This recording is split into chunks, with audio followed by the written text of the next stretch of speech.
दोस्तों नमस्कार। स्वागत है आपका सिंपल एजुकेशन में। मैं हूं राजेंद्र कुमार। आज की इस वीडियो में हम लोग बात करेंगे हिंदी व्याकरण के अंतर्गत आने वाले शब्द शक्ति के बारे में।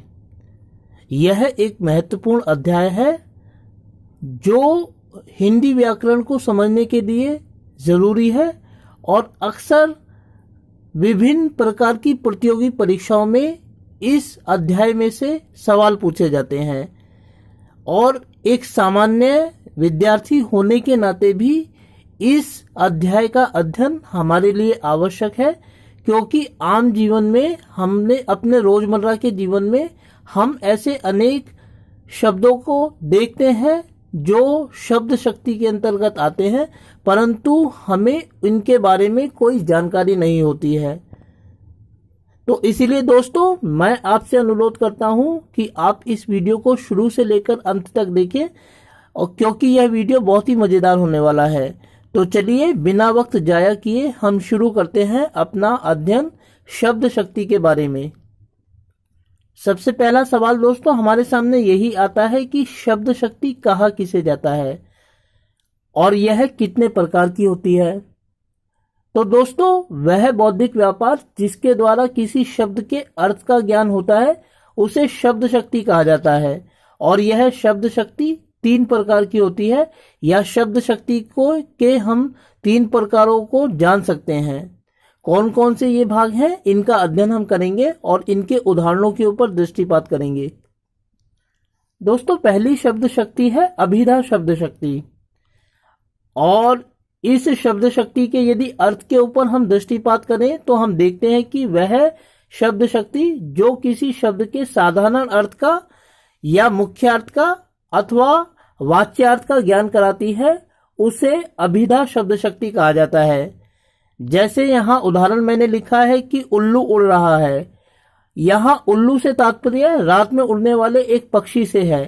तो उल्लू का जो अर्थ यहाँ हम ग्रहण करते हैं वह एक सामान्य अर्थ है, मुख्य अर्थ है। उल्लू मतलब रात में उड़ने वाला एक पक्षी, इसीलिए यहाँ अभिधा शब्द शक्ति है। ऐसा कोई भी शब्द जिससे हमें किसी शब्द के सामान्य अर्थ का ज्ञान होता है उसे अभिधा शब्द शक्ति कहते हैं। अपनी जिंदगी में हम रोज अक्सर ना जाने कितने ऐसे अभिधा शब्दों को देखते हैं, सुनते हैं, बोलते हैं।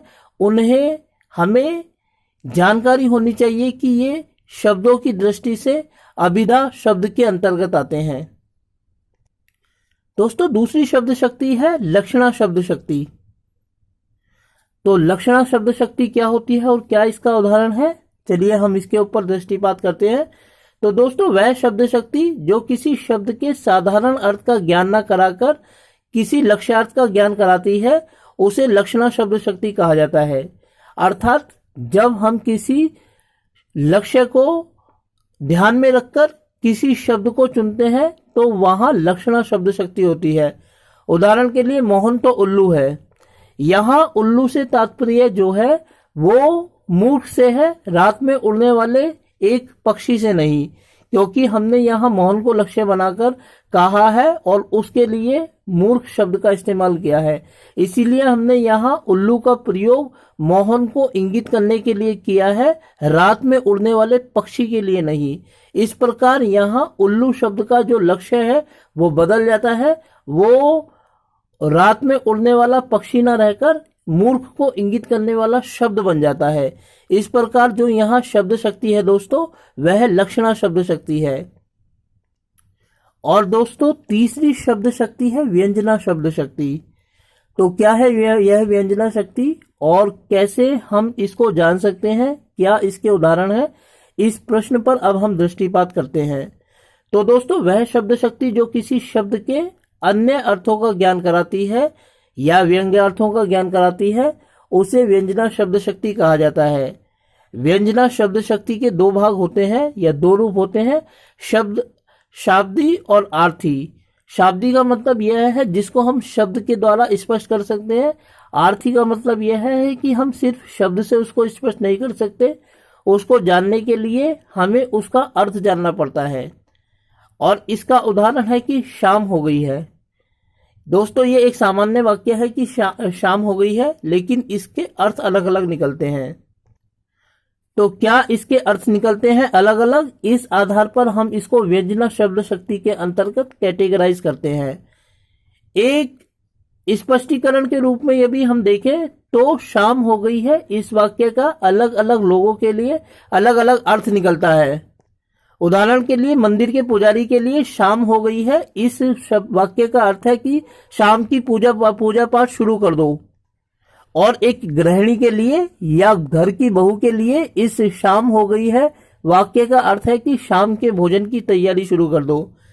एक विद्यार्थी के लिए इस वाक्य का अर्थ होता है कि अब पढ़ना लिखना बंद कर दो।